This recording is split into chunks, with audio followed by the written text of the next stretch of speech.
All right, let's dig into a really fascinating historical puzzle. How on earth do you preserve someone's exact words? Not just the gist, but the exact words for over 1,400 years. We're going to explore the incredible, almost forensic system that early Islamic scholars built to verify the sayings of the Prophet Muhammad. I mean, really think about that for a second. There's no printing press, no audio recorders, no hard drives, no cloud saves, nothing. So how do you make sure that what you're reading today is a faithful copy of something said way, way back then? This was the single biggest challenge facing the first few generations of Muslims. So here's the thing. The solution, the entire foundation for this system of truth, it wasn't built on paper or ink. It was built on the integrity, the memory, and the character of individual people. They formed a living, breathing chain of transmission. Okay, so if the whole system hangs on people, that brings up a pretty obvious question, right? Who gets to be a link in that chain? It turns out not just anyone could pass on this sacred knowledge. You had to meet a really strict set of personal criteria. And this quote, man, it just captures the mindset at the very beginning perfectly. This is from Omar, one of the Prophet's closest friends. He's describing how they essentially worked in shifts, like a tag team, just to make sure not a single word was missed. That's the level of personal responsibility we're talking about. But you know, that initial passion and dedication couldn't stay informal forever. As the community grew, scholars knew they had to formalize the process. What started as personal diligence evolved into a full-blown science, a discipline with hard and fast rules designed to guarantee authenticity and to weed out any mistakes. And at the absolute heart of this science were 5 core conditions. If you wanted to be considered a reliable transmitter, a trustworthy link in this chain of truth, you had to meet all 5, no exceptions. All right, so what are they? First, you had to be a Muslim when you passed on the information. You had to be an adult and of sound mind, obviously. But these last 2, this is where it gets really interesting. Just character and retentiveness. These were the absolute pillars of reliability. Let's talk about ardala, or just character, because this is a huge deal. This went way beyond just being pious or religious. This was about your public reputation for being an honest, upright person. Did people in your community just know you are trustworthy? It was a total, holistic evaluation of you as a person. And then you've got the other pillar, a dhabt, or retentiveness. This was all about having a steel trap memory. Were you paying close attention when you first heard it? And crucially, could you recall it perfectly, word for word, later on? Scholars would literally test this by cross-referencing your reports with those from other trusted transmitters. If you had too many slip-ups, your dhabt was considered weak. But the system wasn't totally rigid. It had nuance. Get this. Here's a famous report from someone who was only 5 years old when the event happened. Now, while you had to be an adult to transmit, a sharp kid could still receive information. And if, later in life, that memory proved to be crystal clear and accurate, the report could be accepted. It just shows the ultimate goal was always verifiable accuracy.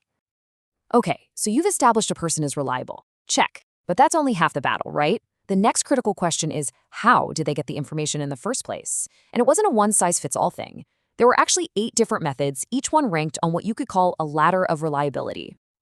So let's look at the top of the ladder, the absolute gold standard. The best of the best was direct hearing, just being there and hearing it from the teacher's own lips. A close second was recitation, where you'd read it back to the teacher to get their seal of approval. Then you had things like permission and explicit license to teach, and presentation, where a teacher would literally hand you their own personal verified notebook. And you know what's really cool?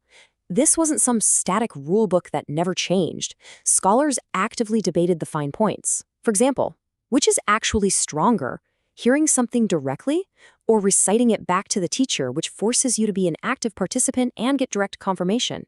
The majority said direct hearing was purest, but the fact they were even having this debate just shows how deeply they were thinking about all this. Now, just to round out the list, there were other methods, like receiving something in a letter or a teacher leaving you their books in a will. These were considered weaker, but still recognized. But that last one on the list, al-wijara, or finding, hang on to that one. It's going to be super important in a minute. All right, so we've got reliable people, and they're using these rock-solid methods. What's the payoff? Where does all this lead? Well, all of this intense oral verification was building toward one thing: creating trusted written collections of these sayings. This is where all that hard work really comes to fruition. Okay, remember how I told you to hang on to that last method, alwijada or finding? Well, here's where it all clicks into place. Finding is the act of discovering a report in the actual handwriting of a known, trusted scholar, even if you never met them or heard it from them yourself. And this wasn't just some theory they cooked up.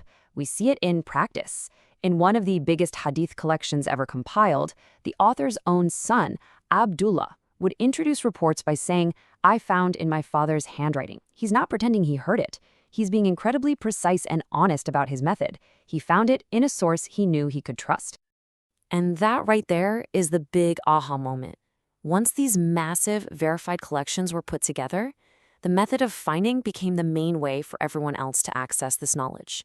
So today, when a student or a scholar opens a book like Sahih Bukhari, they are, in a sense, practicing a wajada.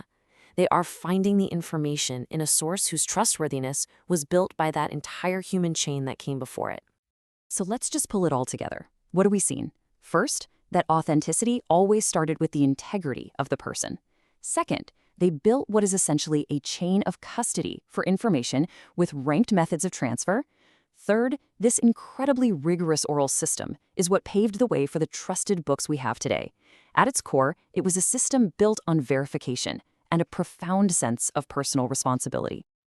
And all of this leaves us with a pretty big question for our own time. We live in an age of deep fakes and constant misinformation, where figuring out what's true can feel impossible. So what can we, today, learn from a 1,400-year-old system for verifying truth? A system built on human integrity and scrutinizing the source. It's definitely something to think about.